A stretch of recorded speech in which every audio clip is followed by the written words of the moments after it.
Hello friends, आज आपण शेंगुळे बनवणार आहोत. तर शेंगुळे बनवण्यासाठी बघा, इथे शेंगुळ्याचं पीठ छान असं मळून घेतलेलं आहे. त्यामध्ये हिरवी मिरची, लसूण आणि कोथिंबीर, जिरे हे सर्व वाटून टाकलेलं आहे आणि छान आपलं पीठ तयार करून घेतलं. आणि अशा पद्धतीने बघा, पोळपाटावरती आपल्याला असं लाटून घ्यायचं आहे. हाताच्या साह्याने त्याला एक शेप देऊन घ्यायचा आहे. तुम्हाला जसा हवा तसा तुम्ही शेप देऊ शकता. एकदम मस्त आणि हेल्दी अशी ही रेसिपी आहे बघा.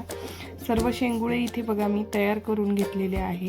मस्त असे इथे शेंगुळे इथे रेडी झालेले आहेत. आणि फोडणीमध्ये घालण्यासाठी बघा, मिरची, कोथिंबीर, लसूण हे थोडंसं पाणी टाकून छान असं वाटून घ्यायचं.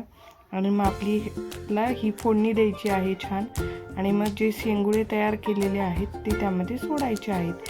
तर चला आता आपण फोडणी देऊन घेऊया आणि आपले शेंगुळे शिजायला टाकूया. त्यासाठी बघा, एका भांड्यामध्ये तेल घेतलं. तेलामध्ये मोहरी, जिरे हे सर्व घातलं आणि मोहरी जिरे छान तडतडले की आपण जे पाणी टाकून वाटण तयार केलेलं आहे ते आपल्याला यामध्ये सोडायचं आहे.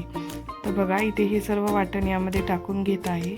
पाणी थोडं जास्त टाकायचं आपल्या शेंगुळ्यांच्या अंदाजानुसार, की आपण किती साहित्य घेतले त्यानुसार, कारण की हे शिजण्यासाठी खूप पाणी लागतं. तर इथे बघा, पाणी टाकून घेतलेलं आहे. आणि छान असे आता हे शेंगुळे जे आहेत ते आपण त्यामध्ये सोडून घेऊया. पाण्याला उकळी आली की मग सोडायचे. तर आता इथे सर्व शेंगुळे बघा मी असे सोडून घेत आहेत. मस्त असे हे शेंगुळे खायला लागतात. एकदम छान अशी ही तिखट जिलेबी एकदम मस्त तयार होते. नक्की मैत्रिणींनो, तुम्ही सुद्धा ही रेसिपी करून बघा. इथे बघा, हे सर्व छान असं सोडून घ्यायचं आणि चांगलं उकळलं की मग आपल्याला म्हणजे चांगलं शिजून द्यायचं. खूप घट्ट पण नाही करायचे आणि आपल्याला जास्त पातळ पण नाही ठेवायचे. बघू शकता अशा पद्धतीने छान शिजत आहे. आणि मस्त असे आपले इथे शेंगुळे बघा तयार होतात ते मैत्रिणींनो.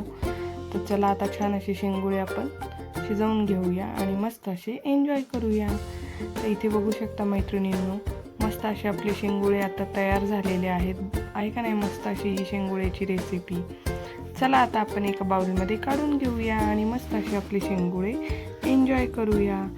इथे बघू शकता, एका बाउलमध्ये मी काढून घेतलेले आहेत आणि छान असे आपले इथे हुलग्याचे पिठाचे शेंगुळे आपले तयार झालेले आहेत. कशी वाटली मैत्रिणींनो रेसिपी, हे सुद्धा मला कमेंटद्वारे नक्कीच सांगा. आणि अशाच माझ्या नवनवीन रेसिपी पाहण्यासाठी माझ्या चॅनलला सबस्क्राईब करा. धन्यवाद.